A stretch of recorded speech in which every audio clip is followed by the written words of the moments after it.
Veľmi veľa ľudí sa v dnešnej dobe rozvádza, hádajú sa doma ako psi. Deti trpia kvôli tomu. A jedným z dôvodov je to, že sme zabudli na to, čo bolo na začiatku.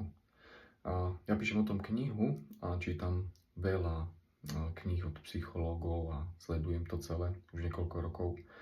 A zameral som sa najprv na hádky, že ako sa hádať menej, ale smeruje to viac k tomu, že manželia alebo partneri by sa mali stať viac priateľmi alebo tým, čo tu funguje, tak to funguje preto, lebo sú väčšími priateľmi, viac sa zaujímajú o toho druhého. Ja viem, že manželstvo a rodina prinesie kopec starostí a potom zabudneme pritom na toho druhého, ale do jedného videa sa to nezmestí tohto krátkeho o tom povedať, musel by som napísať možno 100 000 stranovú knihu a ani tam by nebolo všetko, ale keby som mohol odporučiť, alebo čo odporúčajú tí psychológovia, tak sa zamerať aj na to, na tie city toho partnera. Či ste žena alebo muž, proste áno, zamerať sa na to, čo robí tomu druhému dobre. Čo na začiatku bolo, prečo sme sa dali dokopy.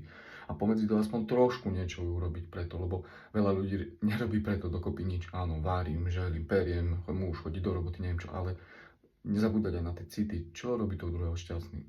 Čaute.